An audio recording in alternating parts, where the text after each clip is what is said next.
Qavda Shushaniki, როცა qavda Tamar მეფე, როცა qavda აგერ მარო მაყაშვილი, როცა qavda აშკაცი ადამიანები, დედები, რომლებიც მინახია სამამულო ომი დაარქვეს მეორე მსოფლიო ომს და გაიყვანეს მათი ქრები და ჩაწყვეტეს ზოგი ქერჩში და ზოგი სად და ლეჩაკი რო დაიხურეს, შავი არ მოუხდიათ.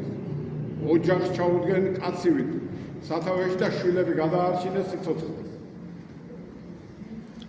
და ის შვილები მერე გაათეისტეს, უღმერთოდ ატოვეს.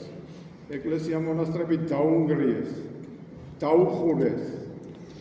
საწყობები გაუხსნეს შიგ. ღმერთი არ არისო ესასწავლეს. მაგრამ ჯიშმა და ჯილაკმა მაინც თავის იქნა.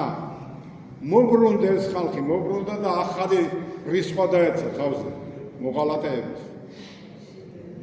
და შეუყენეს ამ ევრო-ამერიკული იმპერიის იდეოლოგიაში. გაყვნა ფული.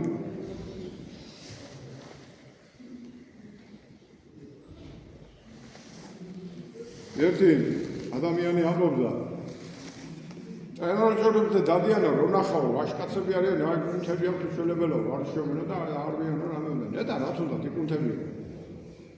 ისეთივე ქალები დარბიან და ერთი არ მიხედავს იმ ქალს. რა თუნდაც კუნთები. კითხულობდა ერთი ქალი. ხოლო მეც დავინტერესდი, მეც მართლა რა ჯანაბად უნდა კუნთები. აი ეს არის ფსიქოლოგიური ტერორი, ალბათ რა ვიცი, მობედურება. მართლმადიდებელი, ქრისტიანი, ჯულის კაცი, ასე არ იქცევა. ხო და ამიტომ უნდა მოვუბრუნდეთ ჩვენ. ჩვენი იდეოლოგიისაკენ უნდა მოვუბრუნდეთ და ეს ფსიქოლოგიური დასაჭურისება უნდა მოვიშოროთ. თორემ ვინც არ უნდა მოვიდეს იქ.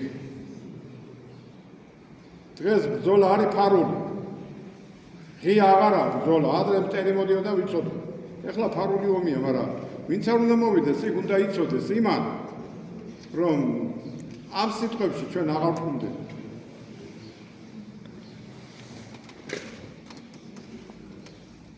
თუ შემპირდი შეასრულე კიდევაც და ნებაიბოძე დღედაღამი არ დაიძინო, როგორც ჩემ წინაპრებს არ ეძინა. ხო და ბიუჯეტი ნუ კი შეავსები, კაზინოები, ტოტალიზატორები და ღამისბარები და გაყვე და გათახსედები. ჯულდებით, შრომით და ბრძოლით და წარმოებებით და ფაბრიკებით და ამის საშუალებებით ჩვენ ქვეყანას აქვს. და თაღლითი ბანკირები მომიყვანე კიდევ.